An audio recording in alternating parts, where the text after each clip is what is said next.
বন্ধুরা, আজকে আমি নিয়ে আসলাম আদম সুদুম এক রান্দা। মানে কি রান্ধি আমি নিজেও জানি না, কিন্তু যে সময় যেটা আমার মনে আসে রাঁধতে শুরু করি। আসলে মন্দ না, যেটাই রান্ধি ভালোই লাগে। আজকে দেখেন রাঁধতেছি পোলাও, সবজি দিয়ে পোলাও রাঁধতেছি।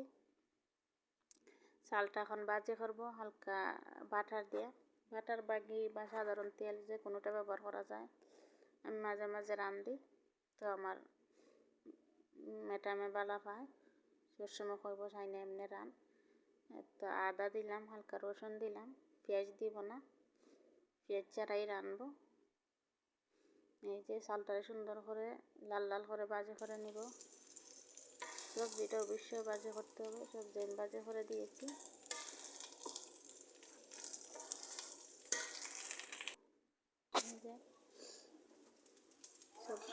মাংসটা দিয়ে দেবো এখন। মাংস দিতে রাঁধলি সবজির সাথে মাংসটা দিলে অনেক ভালো লাগে। আসলে আমি কি রাঁধি আমি নিজেও জানি না। বন্ধুরা, তোমরা আসলে আমার ভিডিও দেখো না।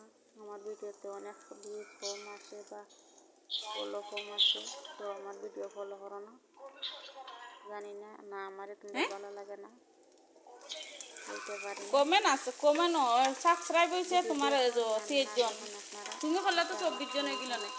ভিডিও দিতে থাকবো, একদিন তো আমার আপনাদের ভালো লাগবে। পানিটা দিয়ে দিলাম, হালকা পানি দেবো। যেহেতু চালটা আমি অনেকক্ষণ বাজে করছি, অর্ধেক সিদ্ধ হয়েছে চাল। এখন হালকা পানি দেবো।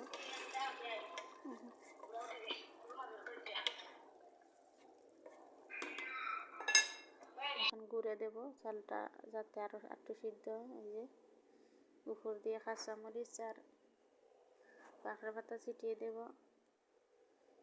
তো কি অনেক গ্যারানটা ভালো আসবে, পোলাওর মাঝে গ্যারানটা অনেক ভালো আসবে। কিছুক্ষণের জন্য এখন রেখে দেব। আসলে আমি সুইমিং করতে গিয়েছিলাম, আমার ঠান্ডা লাগিয়েছে অনেকক্ষণ।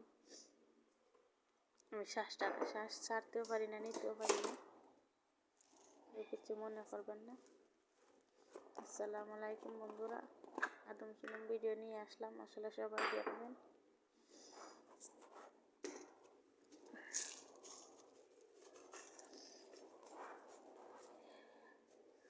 পেঁয়াজের বেরেস্তা দিয়ে দিলাম, কেন বেরেস্তা আমার বাসাতে আসলো, বেরেস্তা দিয়ে দিলাম, হালকা ডেকে দিলাম। হয়ে গেছে, একটু লাড়া দেব, মিক্স করে নিব যাতে ভাতের সাথে মিক্স হয়, গ্রানটা আরও ভালো আসবে। মিক্স করে ডেকে দিব আর কিছুক্ষণের জন্য।